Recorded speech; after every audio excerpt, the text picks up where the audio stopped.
Madhava Kunja Bihari Jaya Radha Madhava Kunja Bihari Jaya Radha Madhava Kunja Bihari Gopi Jana Baba Girivardhari Gopi Jana Vallabha Girivardhari Gopi Jana Baba Girivardhari Gopi Jana Vallabha Girivardhari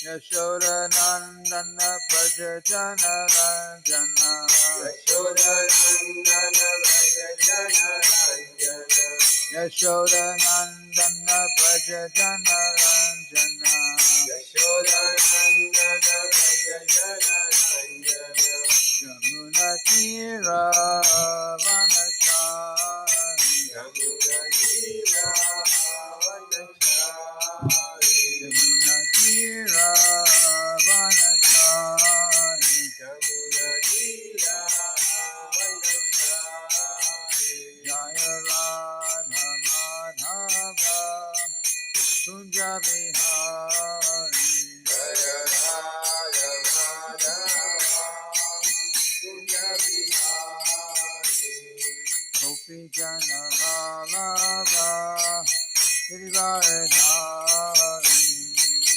Vijana Vallabha Girivardhari Yashoda Nandana Bhaja Jana Ranjana Yashoda Nandana Vrajajana Ranjana Yamuna Tira Vanachari Yamuna Tira Vanachari Hare Krishna Krishna Krishna Hare Hare Hare Rama Rama Rama Hare Hare Hare Krishna Krishna Krishna Hare Hare Hare Rama Rama Rama Hare Hare Shri Guru Prabhupada ki jai.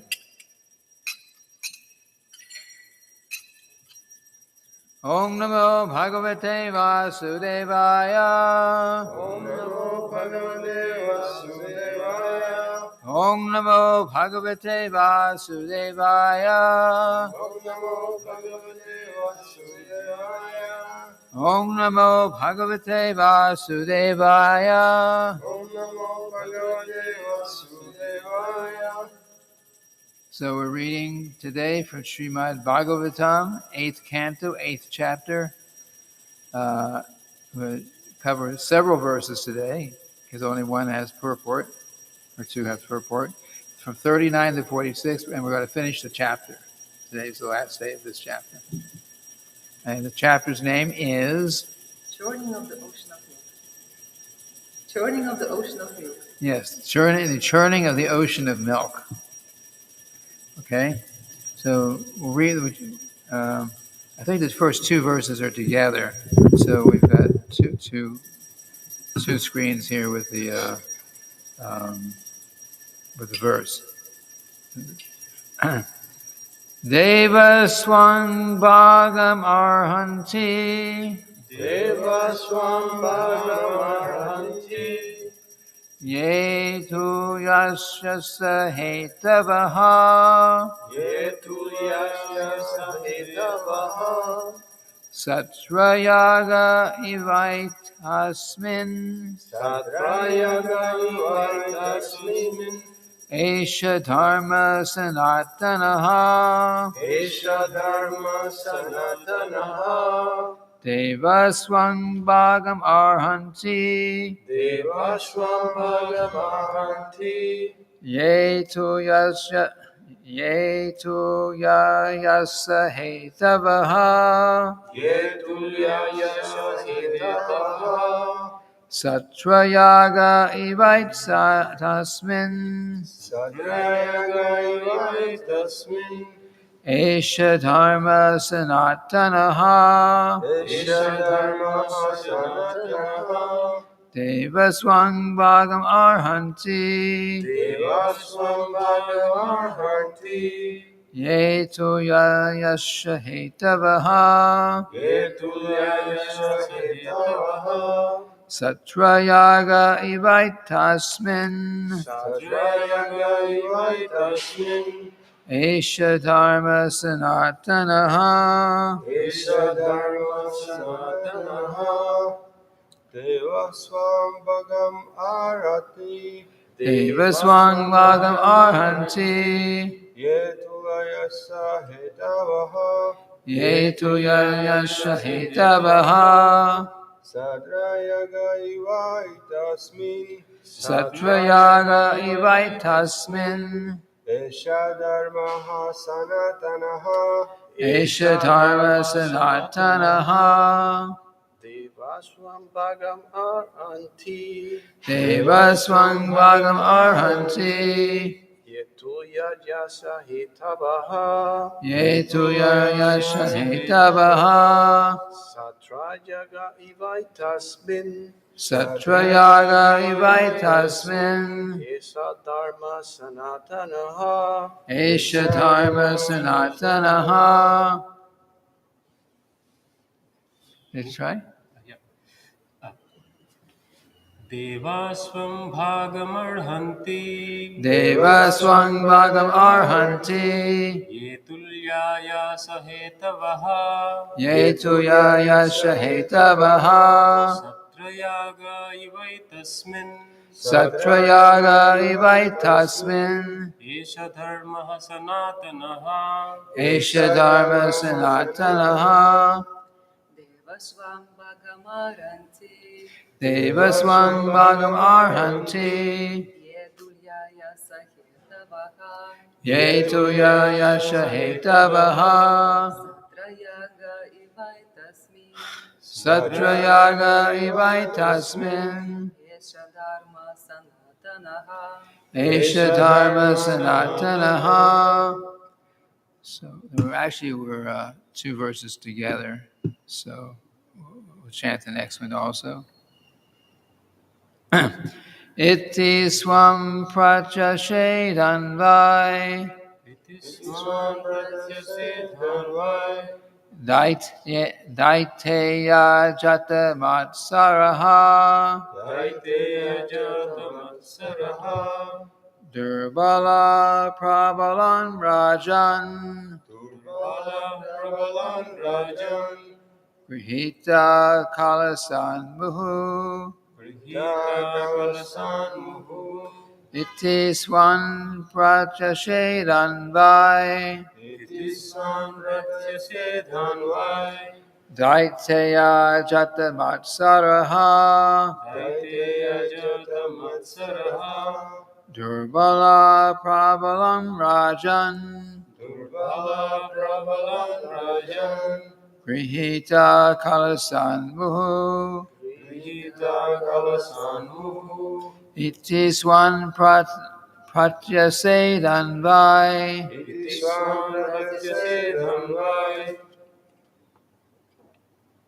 Daiteya jata matsaraha Daiteya jatamatsaraha Durbala pravalan rajan Durvala pravalan rajan Grihita kalasan muhu Brihita kalasan muhu Iti swan pratyasedhanvai Iti swam Sedanvai Daiteya jata matsaraha Daiteya jata matsaraha Durvalaha prabal rajan Durbala pravalan rajan Krita kalasan muhuha Grihita kalasan muhu Iti Itiswan Pratya Sedanvai Itiswan Prataseshenanvai Daityeya Yatamasaraha Daiteya Jatamatsaraha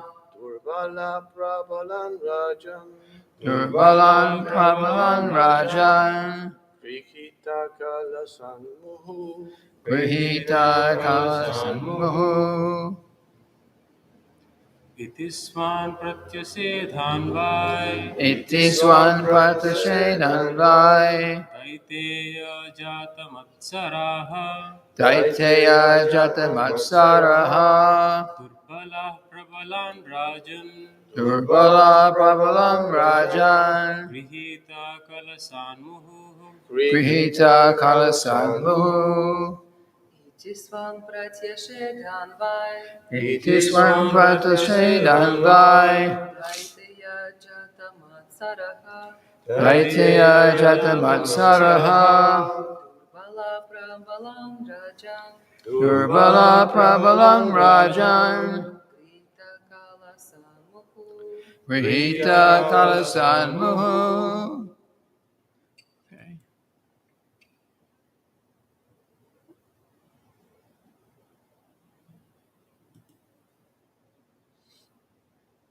Word for word synonyms.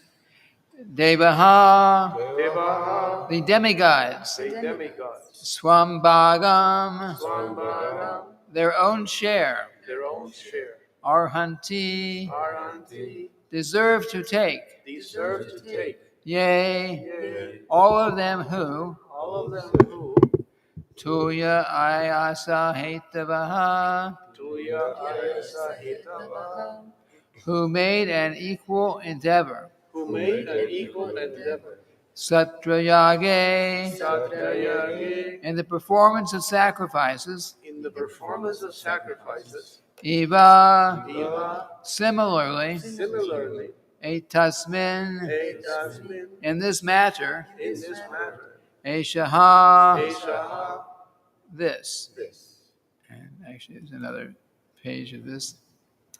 Dharmaha, Dharmaha religion. religion Sanatanaha, Sanatanaha eternal. eternal Iti, Iti thus. thus Swan, Swan among themselves. among themselves Pratyashedan, Pratyasedan forbade one another. forbade one another Vai, by indeed. indeed Daiteyaha, Daitayaha the sons of Diti. the sons of Diti Jatamatsaraha, Yatamatsaraha envious. envious Durbala, Durbala weak. weak Prabhalan, Prabhalan by force. by force Rajan, Rajan O king. O king Grihita, Grihita possessing. possessing Kalasan, Kalasan the jug containing nectar. the jug containing nectar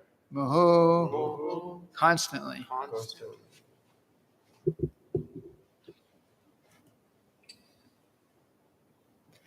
Some of the demons said, all the demigods have taken part in churning the ocean of milk. Now, as everyone has an equal right to partake in any public sacrifice according to the eternal religious system, it is befitting that the demigods now have a share of the nectar. O king, in this way the weaker demons forbade the stronger demons to take the nectar. The weaker demons.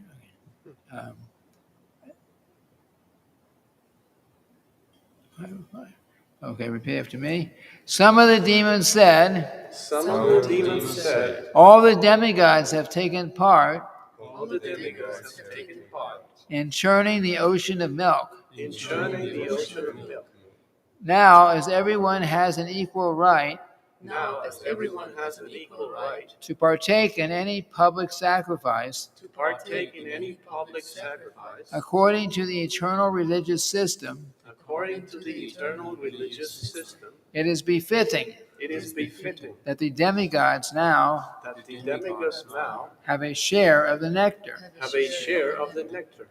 O king, O king, in this way, in this way, the weaker demons forbade the stronger demons to take the nectar. the weaker demons forbade the stronger demons to take the nectar. Now, um,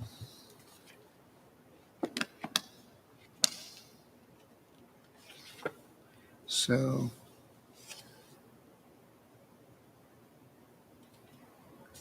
there's no purport on this one. So up until this point, the demigods and the demons have had a truce. They had a truce that they're going to work together, and they're going to churn the ocean of milk. The ocean of milk is on Svetadweep planet where Lord Vishnu is. They're going to churn this ocean of milk, and with the ultimate goal of getting this nectar, this pot of nectar out of it. The nectar is, it can make your life eternal or a very long life anyway. So they were doing like that. And the agreement was, okay, we'll work together, we'll get the nectar, and we'll share it equally amongst ourselves. But the demons, of course, were thinking, okay, we'll just tell them like that, and we'll get. And when the nectar comes, then we're going to take it all for ourselves. They had no intention of sharing with the demigods. And then, so yesterday in the verse, a great personality appeared, also from coming out of this churning of the ocean, very strong, healthy, good personality. His name was Dhanvantari. So Dhanvantari was expert in the Ayurvedic medicine, and he brought with him, he had this pot of this nectar. And although he was very strong, it says the demons came and they grabbed the pot of nectar from him. And so now here in this verse, it says the weaker demons means who were those who were, I guess, a little bit less demoniac. They were trying to be a little bit fair. Okay, we work together on this. The agreement was we share it, and now the nectar has come. So yes, the demigod should also have some. So that's what's happened up to this point.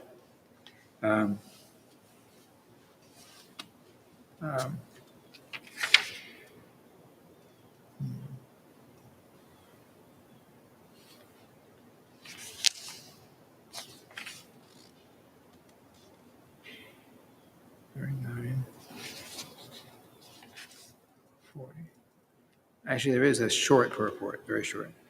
Desiring to take the nectar, those among the demons who were less strong spoke in favor of the demigods.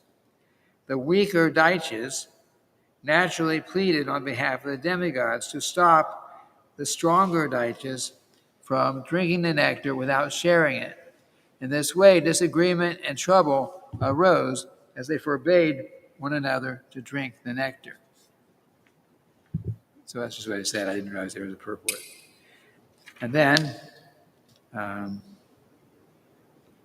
there are several verses together and one other very short purport, and this will end the chapter. So verses 41 to 46.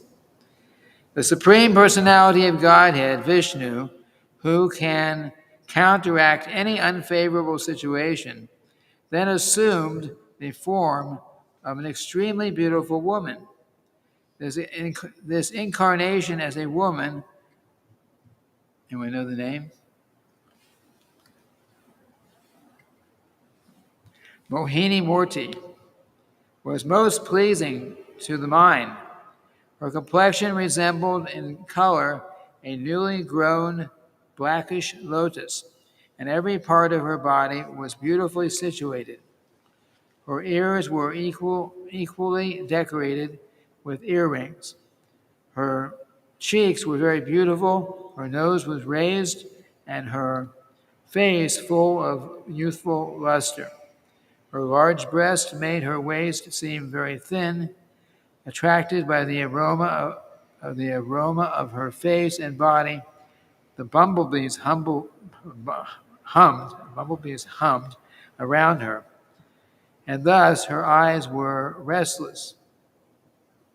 Her hair, which was extremely beautiful, was garlanded with malika flowers. Her attractively constructed neck was decorated with a necklace and other ornaments. Her arms were decorated with bangles. Her body was covered with a clean sari, and her breasts seemed like islands in an ocean of beauty. Her legs were decorated with ankle bells. Because of the movements of her eyebrows as she smiled with shyness and glanced over the demons, all the demons were saturated with lusty desires, and every one of them desired to possess her. Purport. Because of the Supreme Lord's assuming the form of a beautiful woman to arouse the lusty desires of the demons, a description of her complete beauty is given here. Thus end the Bhaktivedanta purport of the 8th canto, 8th chapter of the Srimad-bhagavatam, entitled The Churning of the Milk Ocean.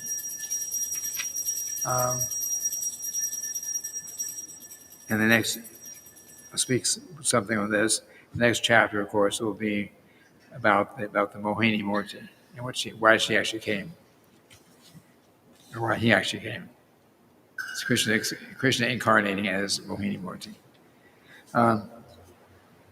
Or maybe I have to speak a little bit about that anyway, because that's the subject here. So yeah, maybe I'll give a little preview, upcoming preview. So here that we have the demigods and demons have worked together very hard and produced many things from this churning, but the real ultimate goal was the nectar, pot of nectar. Now the demons have stolen it. Now the demons are fighting amongst themselves, the very strong demons and those who are not quite as fixed in demonic tendency, to share it with the demigods, and so now in the midst of all this arguing, because the demons are still holding the pot of nectar, and so in the midst of their arguing, then Lord Krishna, or Lord Vishnu, who is also present with the demigods here, he incarnated right there on the spot as this very beautiful woman named Mohini Murti, who was, well, we read about a description of her bodily features like this here. And so what will actually happen, and we had a whole chapter describing this, but a little preview. What will actually happen, the reason she incarnated, ultimately the Lord wanted to give the demigods, let them get the nectar. This is just they basically tricked the demons into helping out with it to get the nectar, but the demigods were going to get it in the end. So what's going to happen is this Mohini Murti, this beautiful lady, she's so attractive that anything she suggested to the demons, they would say, "Oh, okay," like that. So she will say, "Oh, no problem. Here, I will. You give me the pot of nectar, and I will distribute it, and everyone will be happy. Everyone will be happy." So she did. So the demons were lined up, and the demigods were lined up, and she was distributing. But she decided to start with the demigods, and the demons didn't really make a big objection to it because they were so infatuated by her. So they and at some point, there was one tricky demon who thought, okay, the demigods think they're going to get the nectar first, but he slipped in there between the sun god and the moon god, or before the sun god and moon, right near them. And when the nectar was coming around, and they were each going to get some, so here's one demon in disguise sitting with the demigods, so he can. He's going to get it, and he'll drink everything when he gets it. He's thinking like this. But the Lord, of course, knew what was going to happen, and and and so when that particular demon, whose name was Rahu, when Rahu was there and was about ready to, had just started drinking the nectar, thinking he's going to drink everything, then Lord Vishnu came and killed him. He was cheating, so he killed him with his Sudarshan chakra, and then and then and then and then, but so he actually didn't swallow the nectar, but his head got cut off when it was just about ready to go down, so that Rahu, his head, actually became immortal, just the head. The rest of the body was, I guess, was gone, was dead. And then that Rahu, there's this head, which is still living, appears as a planet. Actually, it must have become very large at that point. But it became a planet. There's a planet which nobody sees. Nobody. You can't see it. It's a dark planet. It's mentioned in Vedic astrology, and this particular planet, Rahu planet, is dark, so you can't see it. Dark means that it does not reflect any light. And then periodically, it appears in front of, tries to block the sunlight or the moonlight different times. It's a scheduled thing, but it's still trying to attack the demigods, especially the sun and the moon, to prevent their light from going where it's supposed to go. So, so according to Vedic knowledge, when there's an eclipse, they say a solar eclipse. We usually, modern science says that it's because the moon is passing in front of the sun. But Vedic science says it's not the moon, because the moon is described in 5th Canto of Srimad-bhagavatam is actually farther away from us than the sun. It's farther away, and it's also larger than the sun, according to Srimad-bhagavatam. So the moon is actually, during eclipse, the moon is lining up with the sun, but it's behind it. And Rahu, who you cannot see because it does not reflect any light, at exactly that same moment is going in front of the sun. So it blocks the sun.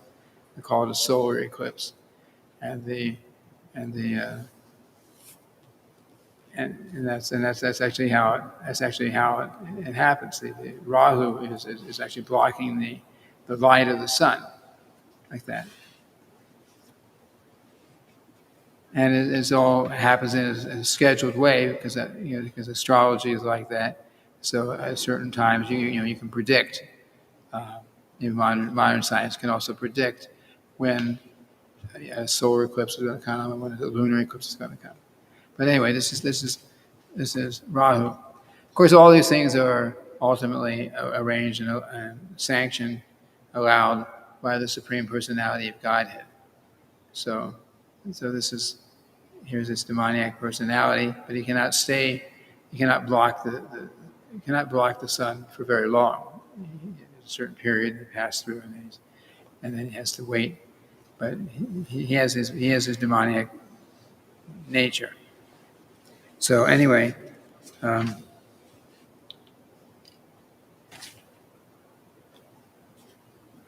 so we've gone through this chapter. These are the last verses of this particular chapter. Maybe I'll just ask at this point: are there any questions? Maybe any questions, comments? Okay, so maybe we'll just We got a few more minutes.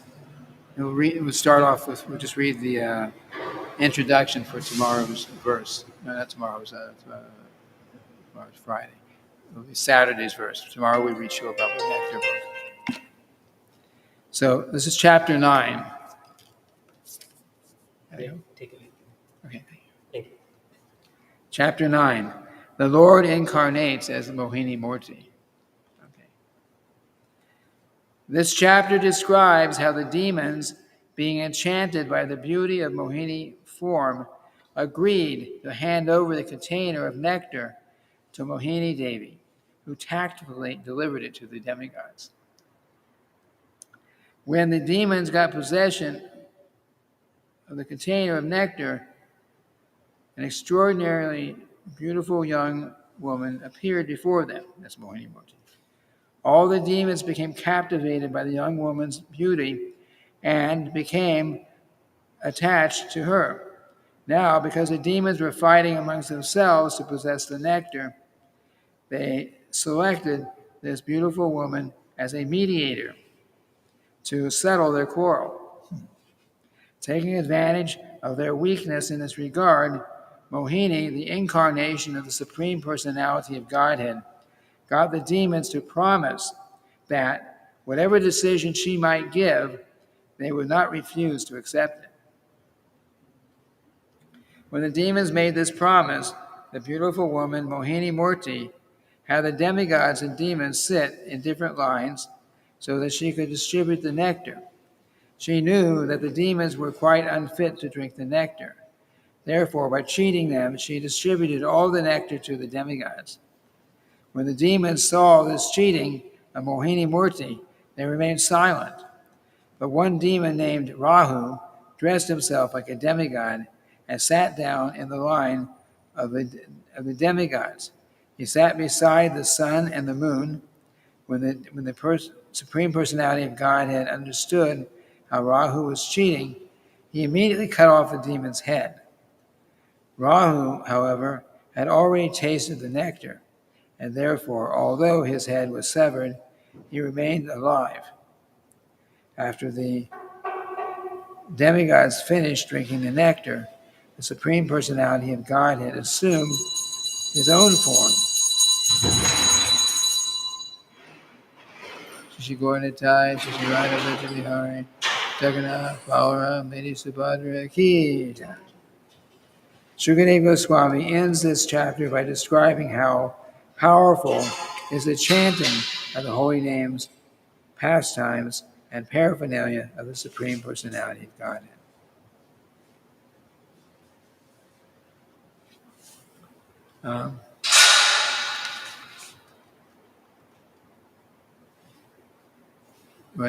We got a few minutes. Do you want to go a bit into the next chapter? I didn't put any more verses up here. I just have a comment. Yes, a of question. course.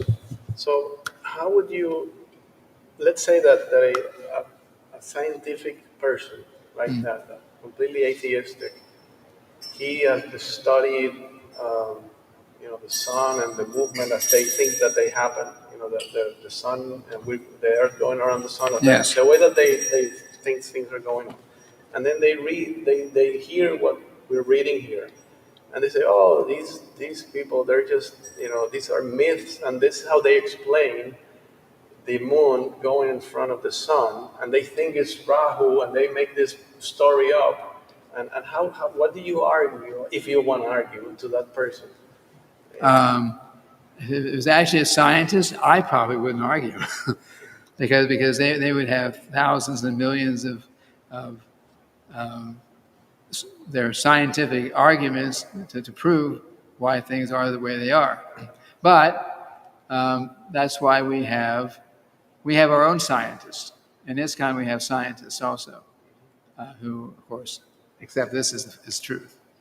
And sometimes they get in arguments with such people, and at least they I mean, in the end, they're going to accept the material scientists are going to accept what they're going to believe, what they want to believe. But any scientific arguments that they use, a devotee scientist who also knows those arguments can say yes, but and you actually make some real argument against it. In the end, of course, we have to have some faith in these things. That just like Srila Prabhupada um, in our what year was it? 1965, 66, the first man on the moon. And he said, um, but he looked at it and he said, no, this is not possible. They can't actually be on the moon because the moon is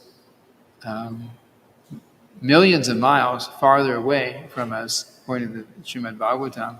It's millions of miles farther away from us than what they're saying the moon is. There's no way that in 3 days they're going to get there. He did also say one time, if they landed anywhere, they probably landed on Rahu, which is closer, of course, because it's in front of the. But they're not. So, and some of the devotees, at least one of I heard, I wasn't there in that with Srila Prabhupada at that time, but I know not everyone could have that faith. And that okay, Srila Prabhupada says this, the Vedas say this, and therefore it's a fact. But the arguments are there's different arguments. From our point of view, which material scientists will not accept, but we can accept. At least we have to be convinced. So according to the Srimad-bhagavatam, I don't forget the numbers right now. Above the earth, the sun itself is about the same distance that the scientists say, 93 million miles, more or less. The moon is, I don't remember, it's 800,000 miles or 1,600, 1,600,000, 1 million. What is it? 1,600,000 miles beyond the sun. This is the version of the Srimad-bhagavatam. But anyway, that knowledge is given, and accepting that and accepting what we're reading here, it makes sense. If you have that faith in the Srimad-bhagavatam. And the scientists can't really prove that it's not true. And they got their arguments, but ultimately they can't say that they cannot prove that we are that man actually went to the moon. They can say that, and you say, well, like look, I saw on TV they were showing everything, and they saw first step of the moon and one step for man. What do they say? A giant leap for mankind. His statements were made there, but of course we're seeing on TV what is being shown to us on TV. So you don't really know. Even if you're in the control room or all the computers and everything were at that time, you're seeing everything on a big TV screen. You're watching that, but we know very well that it goes into a on TV is very often not the reality. You can do so many things with graphics, and you can do many things. So anyway, that doesn't really prove anything. But people like to believe it, and of course, each country is talking about, oh, this country did it, and then each country is going to start saying that I am. Now we've put somebody on the moon, or now we've done the same thing. But it's cheating, because according to Vedic scriptures, it's not possible. And another argument is our arguments, which again devotees can appreciate, but the non-devotees maybe not, is that the moon and the sun both are heavenly planets. But they're heavenly planets. They're high planets. In the universe, there's an up and a down in the universe. There's a top and a bottom. So we're Earth is in the seventh level. There's 14 levels. You've even heard about the seventh heaven, or that kind of term. Yeah, well, actually there is. There's seven levels of heavenly planets above us. So somewhere in those heavenly planets comes the sun, and comes the moon also. This is I just realized I didn't put up the fan today. I just realized we didn't put up the fan. Sorry. There's heavenly planets. So the sun is a heavenly planet. Of course, you have a fiery body, which is that you're in a fiery body, and the sun is not a problem. And the moon is also a heavenly planet. So Krishna will not allow, by some artificial means of rocket ships and forcing your way to go to another planet. He's not going to allow someone to go to just go from here, go to a heavenly planet. It's not going to happen. He won't allow that. You cannot cheat in that way. Srila Prabhupada wrote a book, or it was an essay that was made into a book later on, many years ago, before he came to America, Easy Journey to Other Planets, right? Easy Journey to Other Planets. And he explained that you cannot force yourself to these other planets. It's not within our right, at least on this planet. We have no right to go traveling to other planets by these artificial means, rocket ships and so on. But if you want to go to those other planets, you can, but you have to you worship the demigods, or you do different sacrifices, and in that way you can elevate yourself and actually go there and have a body which is suitable. The moon's a heavenly planet, but if we go to the moon, if we were to go to the moon, there's no air that we can breathe. There's no nothing. And in fact, we wouldn't probably be able to see what was really there anyway. It's a great civilization.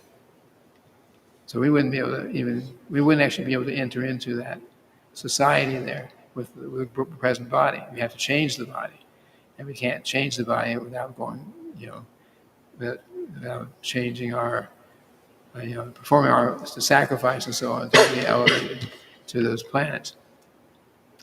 So that's our situation.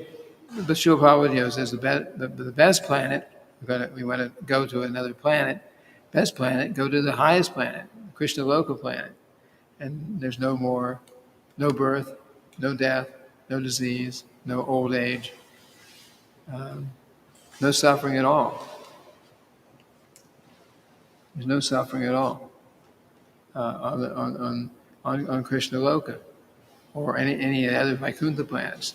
So if we want to, and we never die. So if we want to elevate ourselves, we have the means to do that. If you want to elevate yourself to a material planet, you can do that too. But you go to a heavenly planet, you stay there for some period of time, and then you got to drop back down when your karma is used up, and then you have to go back to work again and try to prepare yourself to be elevated again if you still want to. Okay. It's 8:28. Any other questions? Just one quick point. Yeah. You don't have to elaborate. Srila Prabhupada is very adamant about Microphone so others can hear.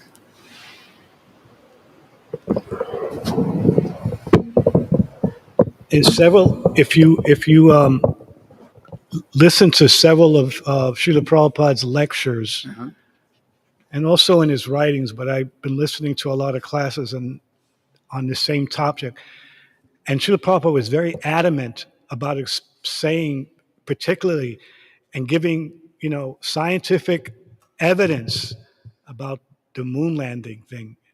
And when you really listen to his logic, and when you really listen to him, how bold he is, he's just so bold. And he says at the end of one lecture, he says, so he gives all of his analogies and he gives the conclusion, which I we don't have time and I can't explain, but he gives all the logic.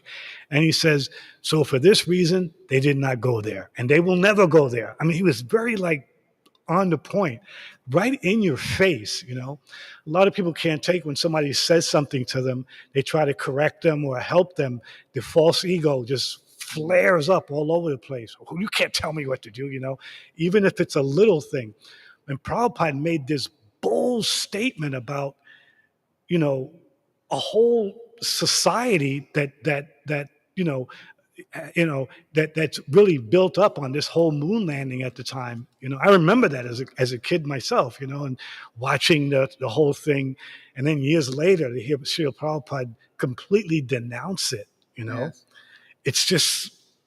And only someone like Srila Prabhupada can say something like that and get away with it. I mean, not only we also, like you said, you mentioned in Austria, we also have a lot of scientists who have said, you know, Bhakti Swarup Samana,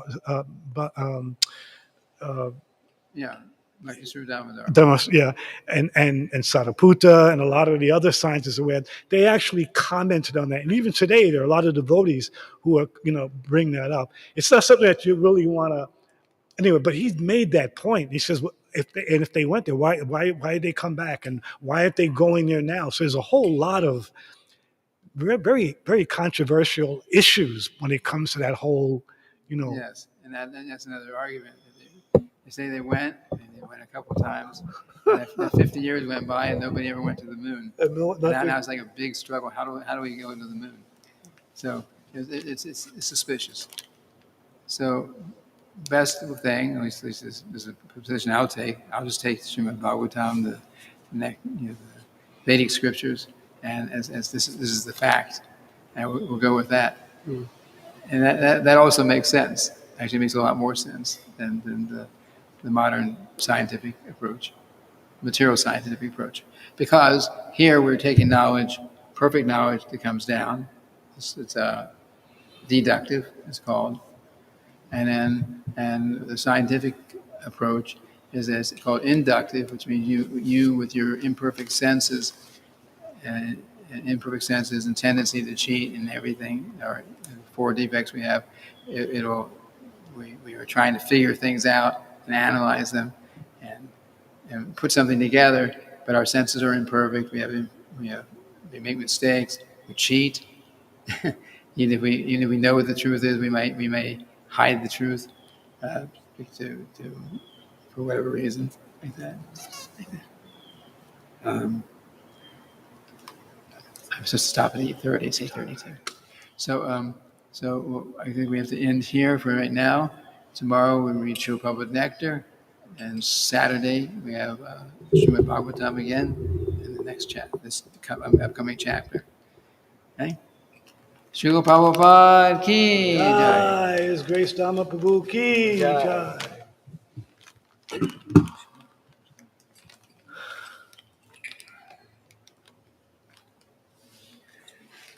Thank you for the question.